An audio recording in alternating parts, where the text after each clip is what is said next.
O nosso convidado nesse episódio da série Entrevistas é Rodrigo de Alvarenga Freire. Rodrigo é graduado em Engenharia pela Unesp, doutor em Filosofia pela Unicamp e doutor em Matemática pela USP. É também bolsista Produtividade do CNPq e, em 2015, recebeu um prêmio Newton da Costa por seu trabalho em funções de primeira ordem. Atualmente, Rodrigo é editor do selo editorial Lógica no Avião e professor da Universidade de Brasília, onde leciona cursos de filosofia, lógica e fundamentos da matemática. Rodrigo, muito obrigado por ter aceitado o nosso convite para esta entrevista. Eu que agradeço o convite e parabenizo os organizadores do canal. Obrigado. Rodrigo, você tem trabalhado em diversos temas ligados à lógica e aos fundamentos da matemática. Mas nessa nossa conversa, eu gostaria de abordar principalmente os seus trabalhos acerca da noção de existência em teoria de conjuntos. E como teoria de conjuntos é uma área da matemática, a pergunta que me parece inevitável para a gente começar essa conversa é: em que sentido existem esses objetos matemáticos? Em que sentido a gente pode dizer que existem números, funções, matrizes, polinômios e por aí vai? Obrigado pela pergunta. É uma ótima pergunta, né, que causa, enfim, muitos problemas, muita dor de cabeça para quem trabalha nesses assuntos. E é importante também para elucidar o meu trabalho, né? Como é que o meu trabalho se relaciona com esse tipo de questão. Então, acho que a primeira afirmação que eu gostaria de fazer sobre isso, né, é que a teorização em matemática não se dirige a um domínio específico de objetos. A teorização em matemática não remete, né, a um domínio de objetos, né, determinado. Né. Há vários argumentos, né, para essa afirmação, né, em variados graus de complexidade. Quem estuda em fundamentos, quem faz trabalhos em estudos fundacionais, está acostumado com alguns desses argumentos. Acho que o primeiro argumento que merece ser considerado é que a teorização matemática é preservada por isomorfismo, por exemplo. Né? Então, as teorias matemáticas são preservadas por isomorfismo. Então, se você trocar os objetos de modo isomórfico, ou de modo isomórfico, a sua teoria vai ser preservada. Né? Quer dizer que ela nunca fixa, né, uma referência. Se as nossas teorias matemáticas admitirem uma referência, por mais simples que seja a teoria, se ela admite uma referência, ela deve admitir múltiplas referências, né? E todas igualmente satisfatórias, igualmente adequadas, igualmente apropriadas. Né? Então, essa é uma parte do argumento que diz, bom, a teoria, ela própria, né, as teorias matemáticas, elas próprias, por mais simples que sejam, como essas que você deu exemplo, de teoria de funções, né, ou teoria de matrizes, enfim, ou de números, por mais simples que sejam, elas não podem fixar a referência. Mas também não pode haver outra coisa que fixe a referência no caso da matemática. Você não poderia apontar para um domínio de objetos e dizer, esse é o domínio. Né? Eu estou falando disso, né? É diferente, em alguns artigos até se usa essa expressão, né? Quando eu digo fido, eu posso apontar para o meu cachorro e dizer, eu estou falando disso, né? E aí nosso aparato de experiência mundana, de algum modo, pode ser visto como desempenhando esse papel de fixar a referência. No caso da matemática, não pode ter isso, né? Então, a resposta, né, então, feita essa digressão, né, a resposta seria que as teorias matemáticas não se dirigem, não são orientadas por um domínio de objetos, né, não remetem a um domínio específico de objetos. Bom, elas remetem ao quê, né? Bom, essa é uma ótima pergunta para fundamentos. Eu diria que elas remetem a uma ideia, mas isso a gente pode falar depois, né? Nós temos uma ideia de função, uma ideia de matriz, uma ideia de número, e essa ideia admite múltiplas realizações sempre, né? Mas essa ideia não é algo subjetivo. Você tem uma ideia de função e eu tenho Sim, outra. É uma sim, ideia objetiva. exatamente. Exatamente. Quer dizer, essa ideia pode ser caracterizada, né, por princípios que guiam, né, a prática, e esses princípios também são instituídos na prática. Então, eles têm uma relação dupla com a prática. Enfim, não é uma coisa subjetiva, porque a prática é coletiva, e aí você entra numa filosofia da prática, e tem muita coisa para ser pesquisado nesse tema. Mas, enfim, aí eu já estou distanciando um pouco, mas eu gostaria de falar ainda que isso tem uma relação direta com o meu trabalho de existência, porque justamente nós vamos avaliar o importe existencial variando o domínio de interpretação. Como que se entende o importe existencial de um axioma da teoria de conjuntos? Como que se entende o importe existencial de um axioma de ZFC, como o axioma da regularidade, o axioma da separação? Você pode nos dizer o que quer dizer essa expressão, né? E como que tradicionalmente são analisados os axiomas de teorias matemáticas com relação aos importes existenciais dos seus axiomas? Sim, agora já então vamos entrar especificamente, né, no âmbito do meu trabalho e de outros também.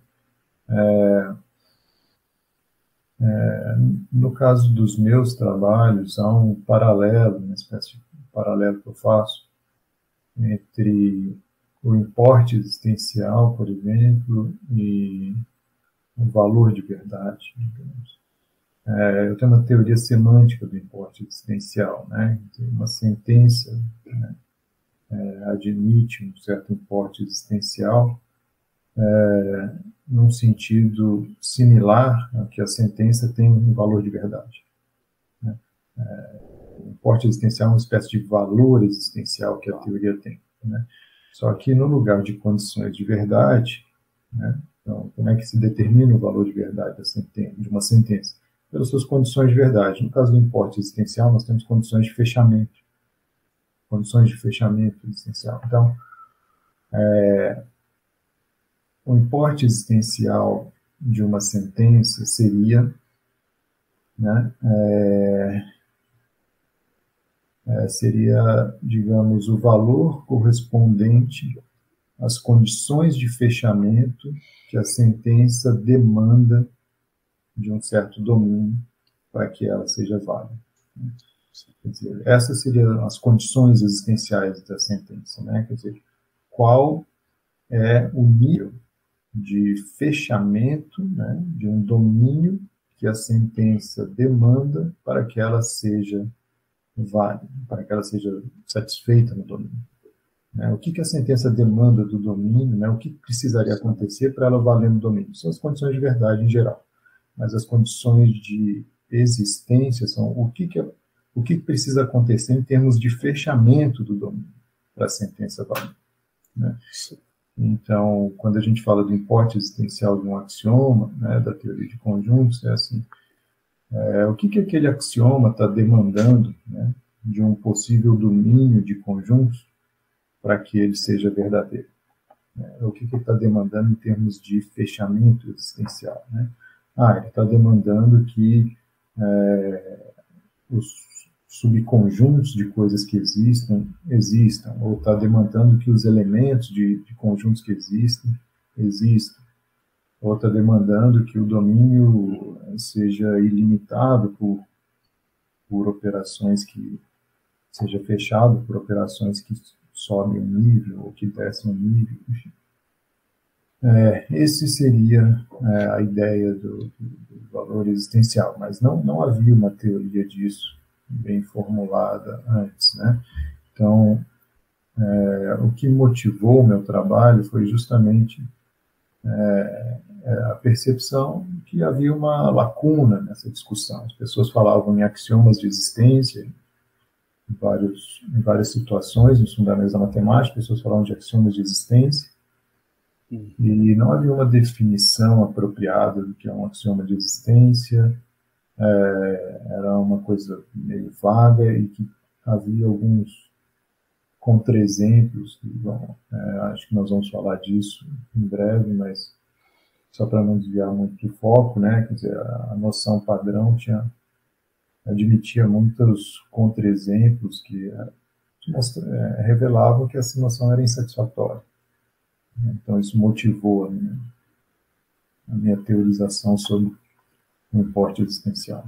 E com isso você oferece uma definição, então você preenche essa lacuna respondendo o que é um axioma de existência em teoria de conjuntos? Sim, os artigos que eu escrevi apresentam uma definição, né, de axioma de existência, com esse enquadramento semântico, né? E uma consequência disso é que a minha noção será estável por derivação lógica, estável por dedução, né? Então, esses que eu estava mencionando com 300, adiantando um pouco o assunto, era o seguinte: havia uma concepção de axioma de existência muito, digamos, rudimentar, né? Segundo a qual um axioma de existência é um axioma que tem um quantificador existencial, né? Na sua forma premexa, por exemplo, né? Ou na sua forma padrão, né? Qual é o problema disso? O problema disso é que todos os axiomas da teoria de conjuntos têm, em primeiro lugar, um quantificador existencial na sua forma premexa, em qualquer forma premexa. Em qualquer forma premexa do axioma da regularidade tem quantificador existencial. Né? Quer dizer, todos os axiomas são mais ou menos da forma para todo x existe um y, tal que é alguma coisa. Né? Em segundo lugar, toda sentença é equivalente a uma com um quantificador existencial na frente, né? Então, enfim, você pega uma sentença que não tem importe existencial e, segundo essa concepção, você pode torná-la, transformá-la por equivalência lógica a uma outra que tenha importe existencial. Então, quer dizer, uma noção que não tinha nenhuma estabilidade semântica, puramente uma avaliação da escrita da sentença, e não pode ser assim. Então, a minha definição, como ela é um refinamento das condições de verdade, as condições de existência, né, de um axioma, refina as condições de verdade. Então, a definição é estável por dedução lógica. Isso é uma proposição muito simples de se demonstrar, né? E com isso nós já evitamos alguns problemas da definição tradicional, mas não quer dizer que está tudo resolvido, né? Não é só isso. É preciso que a definição corresponda à ideia de ter uma análise dos axiomas que corresponda à ideia de importe existencial, né? Muito se diz também nessas discussões que os axiomas de existência, os axiomas de importe mais forte são esses, e aqueles outros não são axiomas existenciais, né? Mesmo quando tem um quantificador existencial, era um pouco incoerente isso, né? Não havia uma definição, havia uma ideia sobre quais axiomas eram existenciais, quais não eram, e não nenhuma justificação disso, né? Então, como você colocou, não tinha uma definição, mas tinha uma ideia, né? Você apresenta uma definição. Essa definição, ela cai exatamente com essa ideia que já tinha, ela acopla direitinho, ou a sua análise, através das condições de fechamento, mostrou algumas surpresas com relação ao que usualmente se entende como axioma de existência em teoria de conjuntos, ou uma asserção de existência? Eu diria que a grande surpresa, e também é uma motivação inicial do trabalho, né, que vi que essa ideia poderia ter algum problema ali de fronteira, é o axioma da extensionalidade. Então, para explicar isso, acho que vale a pena retomar um pouco como é que eu comecei a me interessar por esse problema, né? Então, nas discussões fundacionais, acho que é muito comum, todo mundo já viu, alguma coisa do tipo o axioma da escolha, um axioma existencial, um axioma de existência não construtivo. Né? Um axioma existencial não construtivo. Aí você vai ler a explicação, né, e por que isso, por que o axioma da escolha é um axioma de existência não construtivo, no contexto da teoria clássica, né, da matemática clássica. E a explicação normalmente é a seguinte: o axioma da escolha não pode ter associado a ele um termo, né, definível que instancia o conjunto escolha. Né? Então, você não é um existencial que não está associado a um termo definível, né? Quer dizer, o conjunto escolha não é definível. Bom, isso ainda é um pouco mais preciso, mas ainda está no âmbito meio informal, porque, bom, a noção de definibilidade não pode ser interna à teoria, mas, enfim, há um modo de tornar isso preciso, né? Dizer que, olha, não há um termo de abstração que instancia o axioma da escolha, né, de modo demonstrável na teoria de conjuntos. Então, ele é um existencial não construtivo, porque isso não acontece com os outros axiomas. Aí, o que me ocorreu foi o seguinte: olha, primeiro, isso acontece com o axioma da extensionalidade. Né? Mas as pessoas falam, o axioma da extensionalidade não é um axioma de existência. Bom, mas aí não tem uma definição de axioma da existência, então como é que eu vou dizer que não é? Certo. Se a definição é essa, tem um quantificador existencial na sua forma prenexa, o axioma da extensionalidade tem. O axioma da extensionalidade pode ser lido do seguinte modo: se x é diferente de y, então existe uma testemunha dessa diferença. Existe um C que está na diferença simétrica de x e y. Isso é um existencial. Eu falei com isso com vários teóricos de conjuntos, alguns muito bons, e quase sempre a reação era de surpresa. Nunca pensei na axioma da extensionalidade desse modo.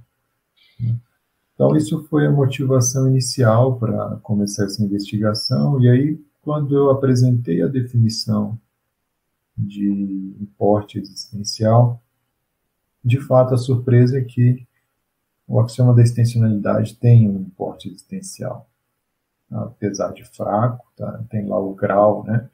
Quer dizer, você tem esses valores de, como eu disse antes, né, os valores de existência que nós podemos fazer uma analogia aos valores de verdade, mas os valores de existência são vários, né, do 0 até, enfim, no meu caso, até o 5. E, no caso da minha teoria, primeira teoria. E o axioma da extensionalidade tem valor 1, quer dizer, é o valor bem baixo, mas é alguma coisa. E, de fato, é não construtivo no sentido que era tratado anteriormente. Então, também era preciso uma definição melhor de construtividade que correspondesse de modo mais fiel àquela ideia grosseira original. Fantástico. Depois desse trabalho que você faz, estabelece, né, a classificação robusta, completa dos axiomas da teoria de conjuntos, você publica um outro trabalho, em que você faz uma, digamos assim, uma meta-análise. Você faz uma análise da análise publicada anteriormente. Você pode dizer para a gente por que foi necessário fazer essa análise, o que ela elucidou, o que foi revelado com essa análise posterior? Sim, apesar da primeira teoria ser robusta por equivalência lógica, né, havia um outro tipo de dúvida, né, sobre a robustez dela, que era o seguinte: será que não é possível considerar outros graus de modo que, bom, como eu disse antes, os valores existenciais, né, no caso dessa primeira teoria, variam de 0 a 5. Bom, será que não é possível simplesmente considerar outros graus de modo que a configuração dos axiomas será alterada? Se eu considerar graus intermediários aí entre o 0 e 1, 1 e o 2, será que não seria possível reduzir o grau de certos axiomas? Quer dizer, será que essa classificação em graus é ela própria robusta? Não se pode alterar essa classificação simplesmente enriquecendo, né, a estrutura de graus, e a gente poderia enriquecer naturalmente, apesar de que os graus correspondem a operações de fechamento que são naturais, no sentido que elas nascem junto com a própria ideia da teoria de conjuntos contemporânea, o fechamento por elementos, por subconjuntos, por não crescimento de rank, por crescimento finito do rank, enfim, coisas assim, né? Quer dizer, quando você começa a aprender os conjuntos como hierarquizados, esses fechamentos são os primeiros fechamentos que surgem. Mas apesar dessa, digamos, naturalidade daquela classificação, pode ser que ela não seja tão robusta assim se nós pudermos variar os graus enriquecendo a estrutura de valores, né? Quer dizer, em vez de considerar agora uma, digamos, lógica da existência com 5, 6 valores de verdade, nós vamos considerar com infinitos valores de verdade, não de verdade, mas valores de existência, e isso vai mudar a configuração dos axiomas. Então, nesse segundo artigo, eu mostrei que, olha, a forma natural de enriquecer os graus seria essa, realmente, com uma nova estrutura de graus que dá um semi-reticulado para cima, né, com um jump parcial, né, e que essa nova hierarquia de graus, né, um semi-reticulado para cima com jump, é algo que nós podemos chamar de hierarquia, né? Os graus de Turing têm exatamente a mesma estrutura, por exemplo. Com essa nova hierarquia de graus, você não muda a classificação dos axiomas, a classificação anterior, você não altera a classificação anterior. Então, realmente, a gente pode dizer que aquela classificação é robusta, assim, não é uma questão de você, que eu escolhi graus apropriados para ter aquela classificação, mas que você pode enriquecer aquela estrutura de um modo bastante rico, você vai ter todo um semi-reticulado infinito de graus agora, e não vai mudar a classificação. Rodrigo, tem alguma correlação que a gente pode fazer entre a hierarquia acumulativa dos conjuntos, né, como a gente normalmente aprende, como você disse, ou tem os primeiros contatos com teoria de conjuntos, e essa estrutura enriquecida que você considerou do semi-reticulado para cima? Então, eu diria que a relação mais próxima da hierarquia da hierarquia acumulativa é com os graus básicos, né, de 0 a 5. A própria ideia a hierarquia vai dando a ideia do fechamento do universo, né? E isso aparece, quer dizer, nós podemos fazer um fechamento gradual do universo. O universo é fechado por elementos, é fechado por tomar subconjuntos, é fechado por operações de mudança de rank, né? E isso acho que está refletido nos graus básicos. Mas os graus relativos, né, que eu chamo de graus relativos e simples, ele tem uma estrutura um pouco diferente. Eles são baseados na ideia de que você pode exigir do domínio que algumas sentenças existenciais sejam satisfeitas no domínio, né? Mas sentenças existenciais mesmo. Então, quando eu digo sentenças existenciais, quer dizer que elas são sentenças que começam com um bloco de quantificação existencial.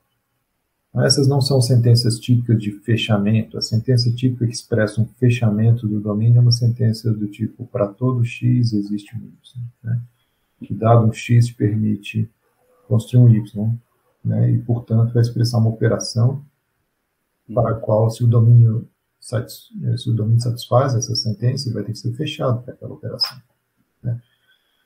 Agora não, os graus relativos consideram sentenças existenciais, né? Que podem ser satisfeitas no domínio existenciais simples. Quer dizer, que nós poderíamos considerar que o domínio sempre vai ter certas coisas lá dentro, né? E será que se eu considerar que o domínio já tem certas coisas, eu posso reduzir o grau de um axioma? E eu mostrei que isso não é possível. Então, o fechamento que o axioma expressa não é uma questão de que tem que ter algumas coisas lá e tal, e de resto é meio trivial esse fechamento. Não, isso não acontece.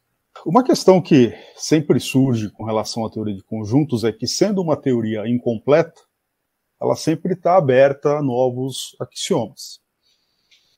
Dito isso, qual que é a estratégia usualmente adotada pela comunidade para decidir se uma nova asserção acerca de conjuntos deve ou não ser considerada um novo axioma? E se o seu trabalho com relação às demandas existenciais de asserções acerca de conjuntos pode contribuir para elucidar e para encaminhar a gente na escolha de novos axiomas?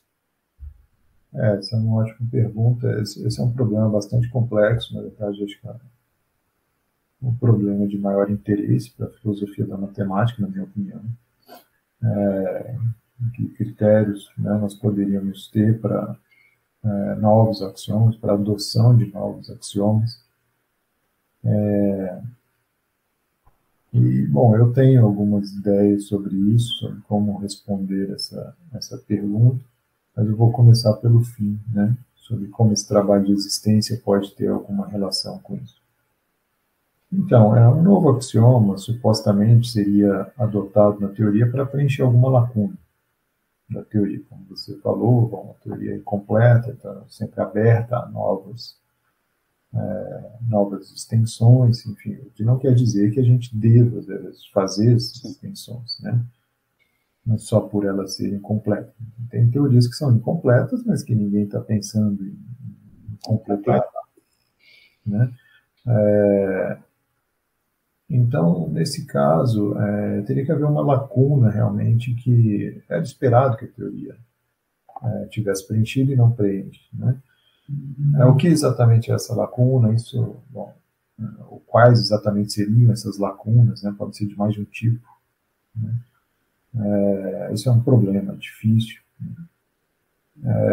mas, enfim, essa teoria da existência pode ter uma relação com isso, sim, porque no final eu percebi de toda a classificação feita que havia 6 classes qualitativas, né, de axiomas, e para a teoria de conjuntos, né, então, haveria 6 tipos de axiomas com relação ao seu importe existencial, né, não só com relação ao grau, mas também com relação a construtividade, enfim.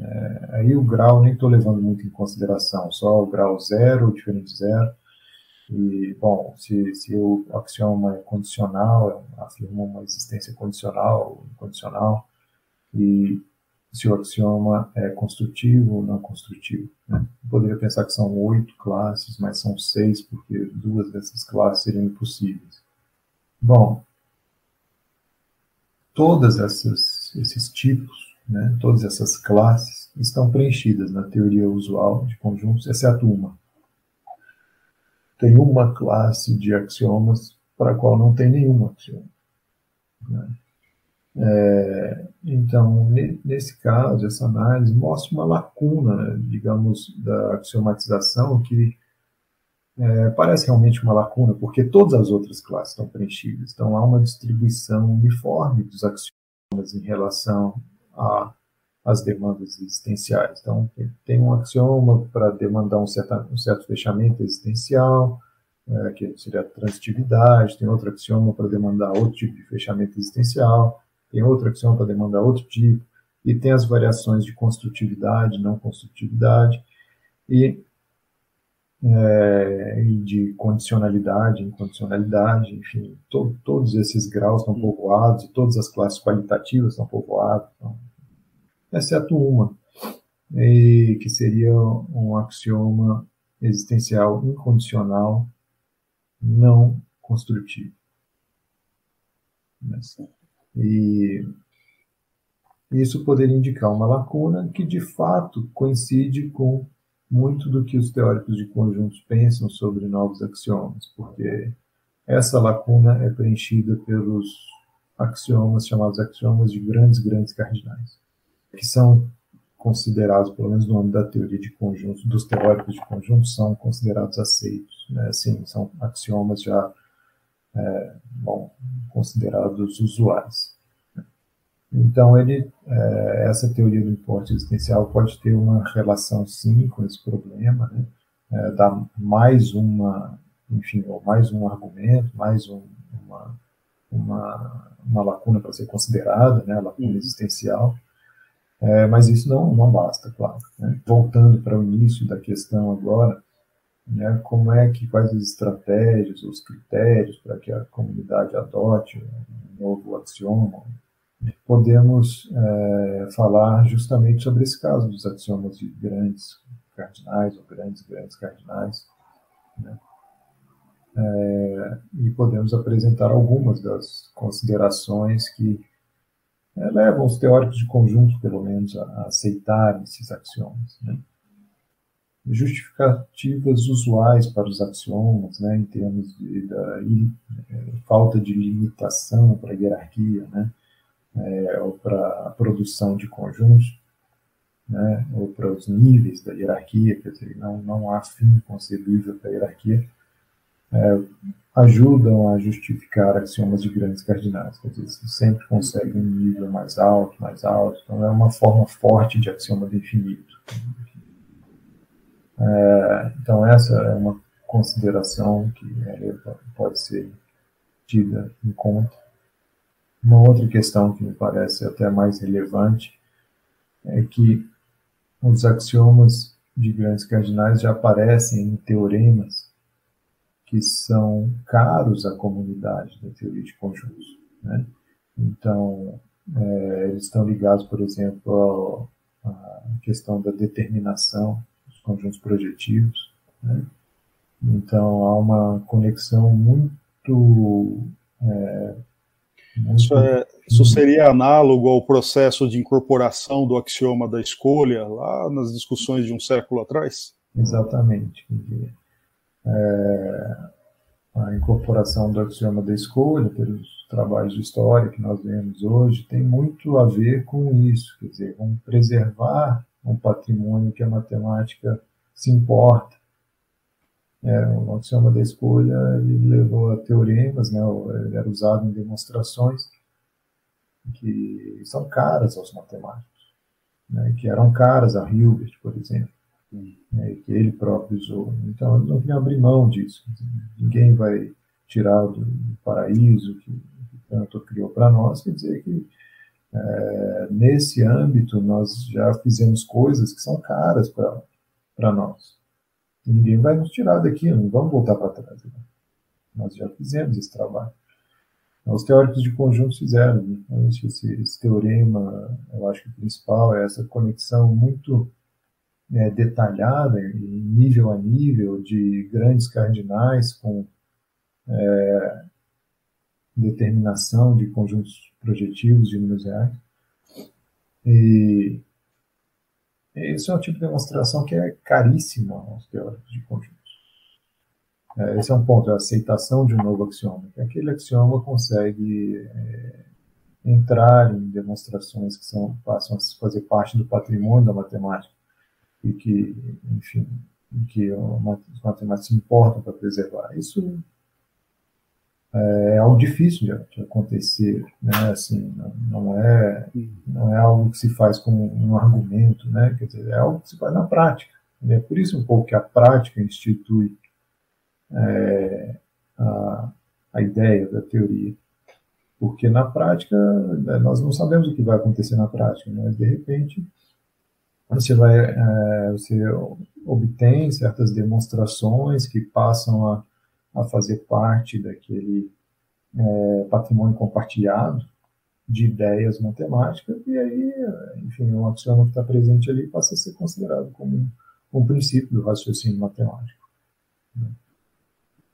Acho que isso seria um ponto importante. Então, tem a questão da análise conceitual, sim, enfim, do argumento um pouco mais, a gente diria, filosófico sobre os conceitos básicos envolvidos, mas eu acho que o ponto que mais pesa é a prática, né? E, enfim, né, que o axioma se torne uma instituição da matemática, que ele seja instituído. Rodrigo, um comentário paralelo, né, no começo da sua resposta você colocou que, ok, a teoria de conjuntos é incompleta, tem uma tentativa ou se procura completar a teoria de conjuntos, enquanto que outras teorias não, ninguém quer completá-las. Como que a gente pode tentar entender essa diferença de que, olha, tem teorias que a gente quer completar e tem teorias incompletas que a gente quer deixar exatamente como elas estão? Não quer mudar nada porque isso alteraria totalmente a teoria em si, né? E você também pode dar um exemplo de uma teoria que ninguém quer completar, que as pessoas estão plenamente satisfeitas com ela incompleta? Sim, sim. Sim, a teoria de grupos, por exemplo, né, é uma teoria que não decide se o grupo é comutativo, se ele é abeliano, se ele não é abeliano. A teoria é incompleta, de modo um pouco trivial para a matemática, e ninguém está interessado em completar. Então, essa questão é interessante porque ao explicar o teorema de Gödel, eu costumo explorar essa diferença, acho que tem trabalho para ser feito aí ainda, é que alguns sistemas eram apresentados com essa pretensão de não ser absolutamente exaustivo sobre a matemática, né? Aquele sistema absoluto, fechado, que circunscreve a matemática como um todo, né? Bom, o que é exatamente isso, né? Então, isso é objeto de investigação, essa própria noção de completude. Há algumas questões próximas relacionadas que eu posso falar um pouco sobre isso, mas havia essa pretensão de formular um sistema lógico para a matemática que seria absolutamente completo, no sentido exaustivo, no sentido absoluto, né? Toda a matemática está aqui, né? Circunscreve a matemática. Essa, por exemplo, é uma pretensão acho que mais ou menos claro no projeto do Hilbert, por exemplo, né? Nós vamos acabar com essa coisa dos fundamentos, vamos fechar, né? Resolver o problema dos fundamentos da matemática, uma vez por todas, dizendo, olha, a matemática está circunscrita, esse sistema lógico, axiomático, absolutamente exaustivo sobre a matemática, né? E esse sistema é consistente e, enfim, aqui a gente pode viver para sempre sem se preocupar mais com isso. E assim, a matemática também cuidando de si, Hilbert queria ele próprio demonstrar que esse sistema era uma problemática, quer dizer, vindo da própria matemática, essa fundamentação, né, que não precisaria mais ser revista, né, algo que seria definitivo e exaustivo, né, nunca precisaria, né, mais o raciocínio matemático se fecharia em si mesmo. Bom, você pergunta, exaustivo em que sentido, né? Há mais de um. Né? Acho que, por exemplo, eles estão relacionados, mas são diferentes, e eu acho que é importante fazer essa distinção. Né? Um sentido, por exemplo, é que esse sistema exaustivo representaria toda a matemática, inclusive a sua própria metamatemática. Então, assim, bom, mas a lógica desse sistema é parte da matemática, né? É uma combinatória e tal.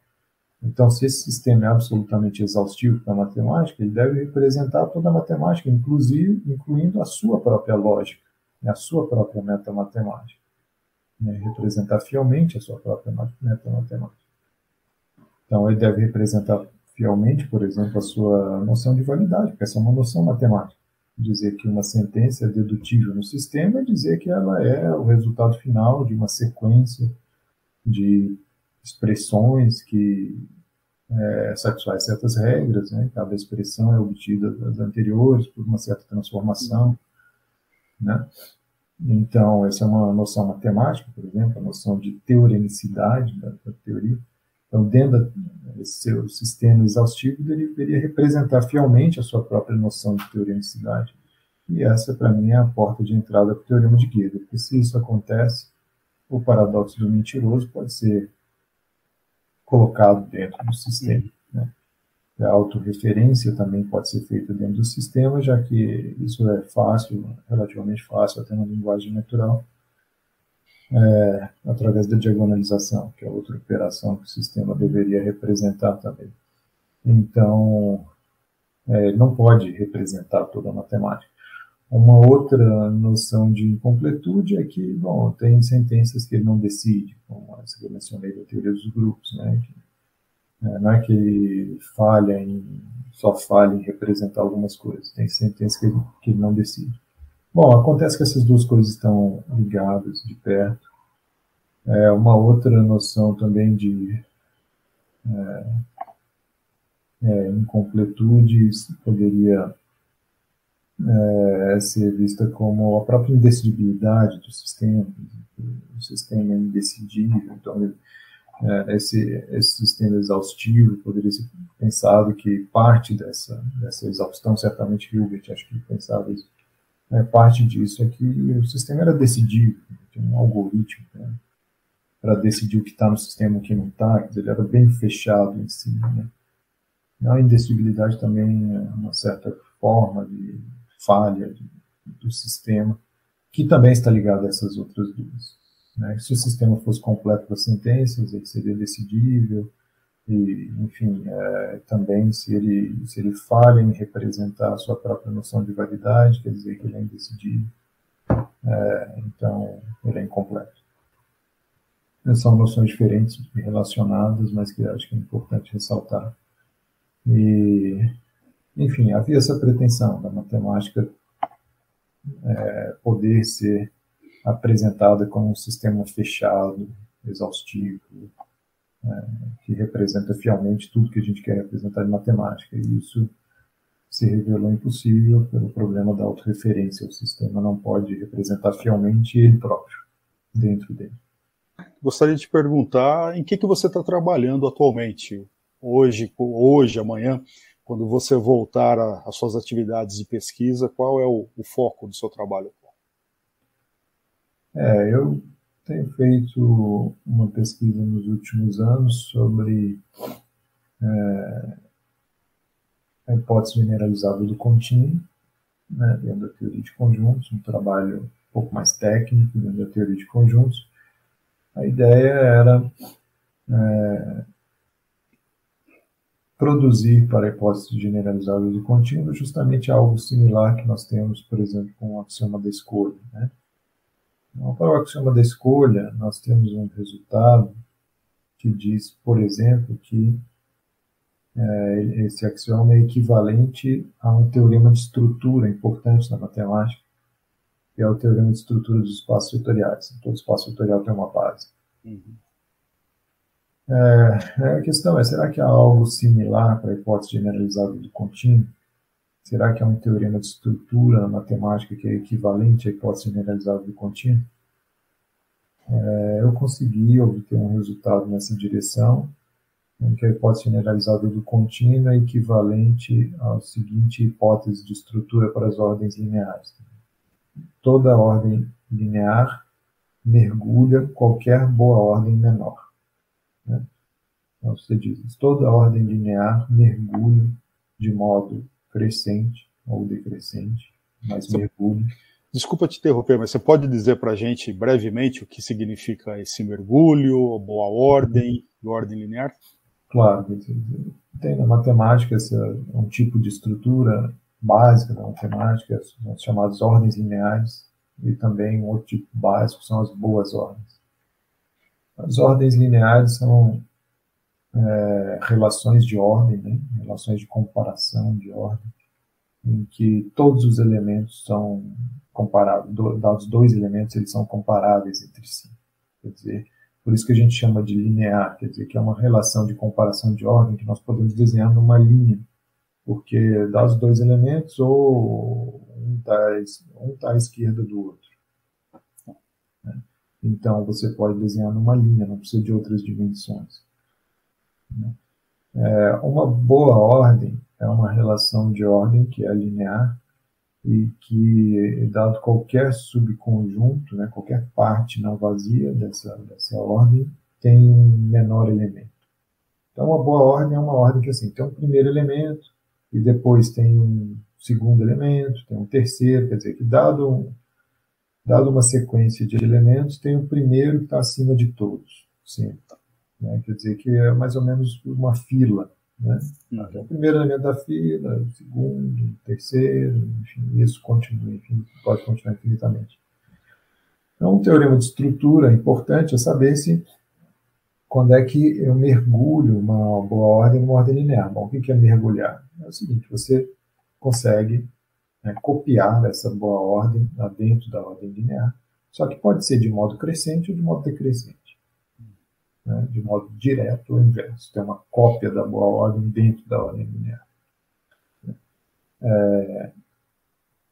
Enfim, isso também às vezes é chamado de base da ordem linear, são quais ordens podem ser mergulhadas lá dentro. Né?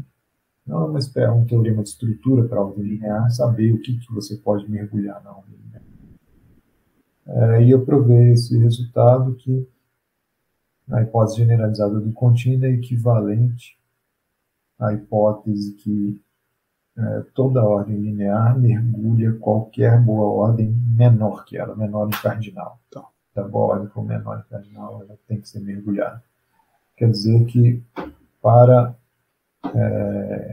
arranjar certos pontos em uma linha, você não pode desviar de uma boa ordem menor. Em algum momento você vai ter que colocar aquela boa ordem ou para a direita ou para a esquerda da linha. Né?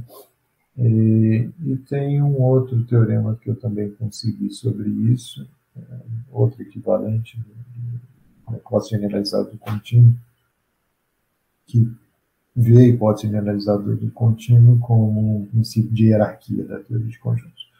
Eu tinha um axioma que eu estava trabalhando há um tempo de conexão ordinal, né? E aí se juntou esse projeto um colega alemão, e em um trabalho conjunto nós conseguimos demonstrar que uma versão local do meu axioma de conexão ordinal é equivalente à hipótese generalizada do contínuo. Agora, esse axioma, enfim, seria um pouco... não é nada complicado, é um princípio de hierarquia para a teoria de conjuntos, quer dizer que os conjuntos são organizados numa hierarquia em que os níveis crescem devagar. Os conjuntos podem ser organizados em hierarquia em que os níveis crescem devagar. Esse seria o princípio global. A versão local é que isso ocorre localmente na hierarquia de conjuntos. Então, essa é uma linha de investigação sobre fundamentos da hipótese generalizada do contínuo, que eu tenho trabalhado, conseguir equivalentes para esse enunciado.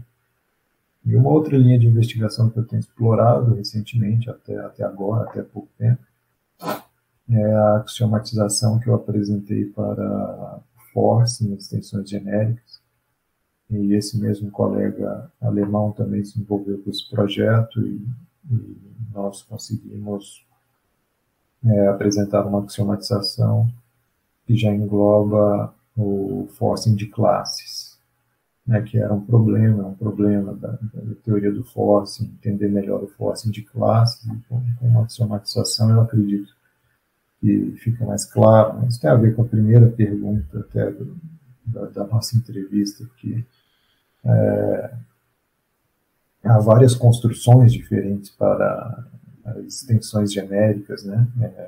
No caso do force, para os predicados de force também, né? Cada livro diferenciado dá uma construção diferente, quer dizer, que nenhuma delas é o referente do force das extensões genéricas. A teoria do force não se dirige a nenhuma dessas construções em particular, mas é uma ideia que todas elas compartilham.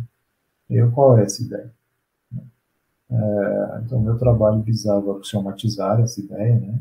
Como a ideia, como você disse, não é o que está na cabeça da pessoa, mas é algo que pode ser axiomatizado, pode ser caracterizado por princípios que são extraídos da prática, né? Mas que, enfim, não são, às vezes, visíveis, né? Estão lá implícitos, você tem que teorizar um pouco para formular esses princípios.